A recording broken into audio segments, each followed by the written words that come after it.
ಪಾಕಿಸ್ತಾನದ ಯಾವ ಯಾವ ಸೇನಾ ನೆಲೆಗಳನ್ನು ನಾವು ಟಾರ್ಗೆಟ್ ಮಾಡಿದ್ವಿ, ಅವುಗಳ ಕಥೆ ಏನಾಗಿದೆ ಅನ್ನುವುದನ್ನು ಸಾಕ್ಷ್ಯಗಳ ಸಮೇತ ಈ ಪ್ರೆಸ್ ಮೀಟ್ನಲ್ಲಿ ಹೇಳಲಾಯಿತು. ಸಾಕ್ಷ್ಯಗಳ ಸಮೇತ ಸ್ಯಾಟಲೈಟ್ ಇಮೇಜ್ಗಳನ್ನು ಕೊಟ್ಟರು. ಪಾಕಿಸ್ತಾನದ ಕಡೆಯಿಂದ ಇಂಥದ್ದು ಯಾವುದೂ ಬಂದಿಲ್ಲ, ನೆನಪಿಟ್ಕೊಳ್ಳಿ, ಇಂಥದ್ದು ಯಾವುದೂ ಬಂದಿಲ್ಲ. ಪಾಕಿಸ್ತಾನದಲ್ಲಿ ಯುದ್ಧ ಗೆದ್ದ ಸಂಭ್ರಮಾಚರಣೆ ಆಗ್ತಾ ಇದೆಯಂತೆ, ಎಲ್ಲ ಆಗದೆ, ಅದು ಸಹಜ. ಅದು 1971 ಯುದ್ಧನೇ ನಾವು ಗೆದ್ಕೊಂಡ್ಬಿಟ್ಟಿದ್ದೀವಿ ಅಂತ ಪಾಕಿಸ್ತಾನಿಯರು ಇವತ್ತಿನ ತನಕ ನಂಬ್ತಾರೆ. ಯೋಚನೆ ಮಾಡಿ ನೀವು. ಇದು ಬಿಡಿ, ಇದು ಯುದ್ಧ ಅಲ್ಲ, ಇದೊಂದು ಕಾರ್ಯಾಚರಣೆ, ಸೈನಿಕ ಕಾರ್ಯಾಚರಣೆ. Limited scope ಇತ್ತಿದ್ದಕ್ಕೆ.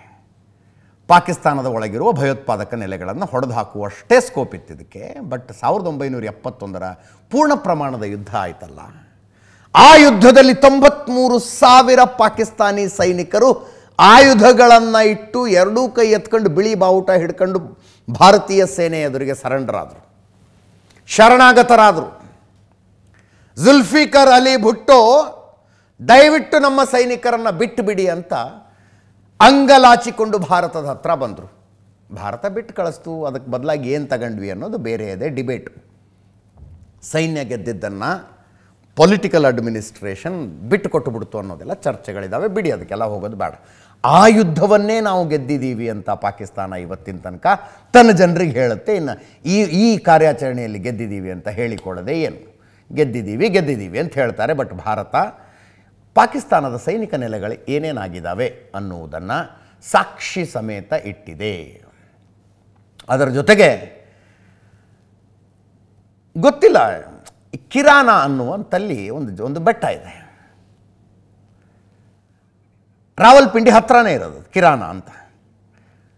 ಆ ಬೆಟ್ಟದ ತುಂಬ ಹತ್ತಿರದಲ್ಲಿ ಭಾರತದ ದಾಳಿಯಲ್ಲಿ ಡ್ರೋನ್ಗಳು ಬಿದ್ದಿದ್ದಾವೆ.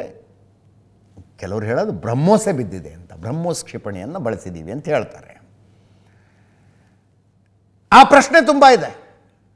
ನೀವು ಕೆಲವು ನಂಬಲರ್ಹ ಸೋಷಿಯಲ್ ಮೀಡಿಯಾ ಅಥವಾ ನಂಬಲರ್ಹ ನ್ಯೂಸ್ ಏಜೆನ್ಸಿಗಳ ಇದನ್ನೇ ನೋಡಿದ್ರೆ, ಕಿರಾನಾದಲ್ಲಿ ಪಾಕಿಸ್ತಾನ ತನ್ನ ಅಣ್ವಸ್ತ್ರಗಳನ್ನಿಟ್ಟಿತ್ತು, ಅಣ್ವಸ್ತ್ರ ಕಮಾಂಡ್ ಸೆಂಟರ್ ಇತ್ತು ಅಲ್ಲಿ ಅದರದು. ಅಲ್ಲೇ ಭಾರತ ಕ್ಷಿಪಣಿ ದಾಳಿ ಮಾಡಿದೆ. ಕೆಲವು ಕಡೆಗಳಲ್ಲಿ ರೇಡಿಯೇಷನ್ ಲೀಕೇಜ್ ಆಗಿದೆ ಅಂತಲೂ ಸುದ್ದಿ ಬರ್ತಾ ಇದೆ, ಅಣ್ವಸ್ತ್ರ ಸೋರಿಕೆಯಾಗಿದೆ ಅಂತ. ಅಣ್ವಸ್ತ್ರ ಸೋರಿಕೆಯಾಗಿದೆ. ಅದನ್ನು ಇವತ್ತಿನ ಪತ್ರಿಕಾಗೋಷ್ಠಿಯಲ್ಲಿ ಕಿರಾನಾದಲ್ಲಿ ಅಣ್ವಸ್ತ್ರಗಳಿದ್ದಾವೆ ಅಂತ ಹೇಳಿದ್ದಕ್ಕೆ ಧನ್ಯವಾದಗಳು ಅಂಥೇಳಿ ತೇಲಿಸ್ಬಿಟ್ರು ಅದನ್ನು ನಮ್ಮ ಅಧಿಕಾರಿಗಳು. ಮಾಹಿತಿ ಕೊಟ್ಟಿದ್ದಕ್ಕೆ ಧನ್ಯವಾದಗಳು ಅಂತ ತೇಲಿಸ್ಬಿಟ್ರು ಅದನ್ನು. ಪತ್ರಕರ್ತರಿಗೆ ಧನ್ಯವಾದ ಅಂತೆ. ನಮಗೆ ಗೊತ್ತೇ ಇರಲಿಲ್ಲ ಅಲ್ಲಿ ಅಣ್ವಸ್ತ್ರ ಇರೋದು, ನೀವು ಹೇಳಿದ್ರಿ ಅಂತ. ಅಂತಿಮವಾಗಿ ಕದನ ವಿರಾಮಕ್ಕೆ ಕಾರಣವಾಗಿದ್ದೇ ಅದಾ ಅನ್ನುವ ಪ್ರಶ್ನೆಗಳು ಕೂಡ ಇದ್ದಾವೆ. ಪಾಕಿಸ್ತಾನದ ಅಣ್ವಸ್ತ್ರ ಕೇಂದ್ರಗಳನ್ನು ಗುರಿಯಾಗಿಸಿಕೊಂಡು ಭಾರತ ದಾಳಿ ಮಾಡ್ತು. ಆವಾಗ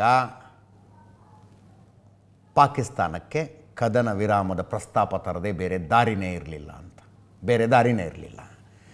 ಆರಂಭದಲ್ಲಿ ಪಾಕಿಸ್ತಾನದ ಪ್ರಧಾನಮಂತ್ರಿಗಳಿಂದ ಹಿಡಿದು ರಕ್ಷಣಾ ಸಚಿವರನ್ನೊಳಗೊಂಡು ಸಾಧಾರಣ ಎಂಪಿಗಳ ತನಕ, ಸಂಸದರ ತನಕ ಪ್ರತಿಯೊಬ್ಬರು ನಮ್ಮ ಹತ್ರ ನ್ಯೂಕ್ಸ್ ಇದ್ದಾವೆ, ನ್ಯೂಕ್ಲಿಯರ್ ವೆಪನ್ಸ್ ಇದ್ದಾವೆ, ಅಣ್ವಸ್ತ್ರಗಳಿದ್ದಾವೆ, ಅವಶ್ಯಕತೆ ಬಂದರೆ ಬಳಸದೆ ಅಂತಿದ್ರು. ಆ ನಂತರ ಆ ಮಾತೆ ನಿಂತು ಹೋಗ್ಬಿಡ್ತು.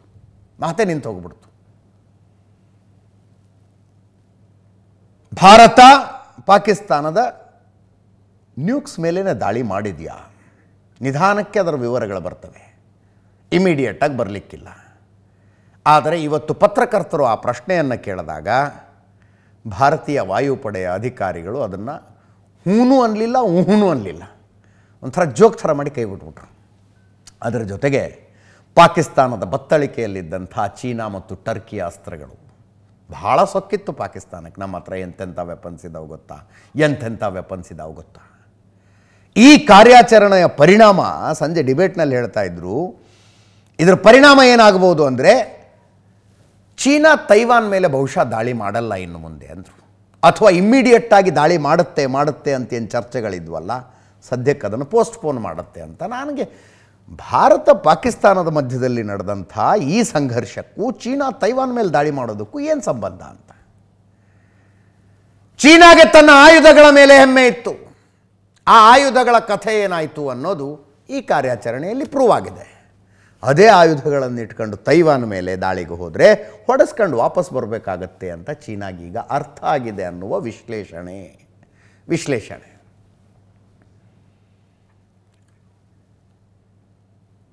ಅದಕ್ಕೆ ಹೋಗೋಣಂತೆ. ಅದರ ಜೊತೆಗೆ ಇವತ್ತಿನ ಪತ್ರಿಕಾಗೋಷ್ಠಿಯಲ್ಲಿ ಬಂದಂಥ ಒಂದಷ್ಟು ಇಂಟ್ರೆಸ್ಟಿಂಗ್ ಡೈಲಾಗ್ಗಳನ್ನು ನೀವು ಕೇಳಿಸ್ಕೋಬೇಕು.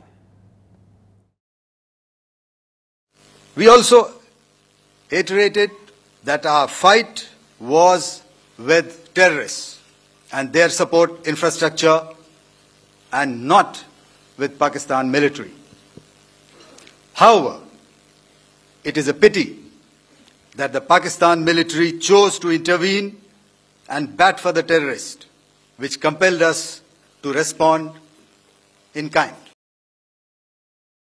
We also iterated. हमारी एयरफील्ड्स हर प्रकार से ऑपरेशनल हैं. यही नहीं, पाकिस्तान के ड्रोन्स और वेपनाइज्ड यूएवीज से की गई हमलावर कोशिशें भी इस ग्रिड के कारण नाकाम हुई और जो बचे कुचे ड्रोन्स थे उन्हें हमारे शोल्डर फायर्ड हथियारों से मार गिराया गया. मैं यहां पर अपनी बॉर्डर सिक्योरिटी फोर्स की भी सराहना करना चाहता हूं. उनके डायरेक्टर जनरल साहब से लेकर बॉर्डर पर तैनात बीओपी पर पहरा देने वाले आखिरी जवान भी हमारे इस अभियान में बढ़ चढ़कर शामिल हुए और बहुत बहादुरी से उन्होंने हमारा. ये ड्रोन, टर्किश ड्रोन्स का सवाल है. आपने देखा किस तरह के रेकेज यहाँ पे फोटोग्राफ्स हमने दिखाए हैं, चाहे वो टर्किश ड्रोन्स हो या और कहीं के भी ड्रोन्स हो. हमारे काउंटर यूएस सिस्टम्स, हमारे ट्रेन्ड एयर डिफेंस ऑपरेटर्स पूरी तरह सक्षम हैं और हमारी देश की जो इंडिजिनस कैपेबिलिटी है काउंटर यूएस के लिए, उसने दिखा दिया है कि चाहे किसी भी तरह की टेक्नोलॉजी आ जाए, हम उसको काउंटर करने के लिए तैयार हैं. और मुझे बोलने की ज्यादा जरूरत नहीं है, आपने खुद ही अपनी आंखों से देखा है हमने इनका क्या हश्र किया है.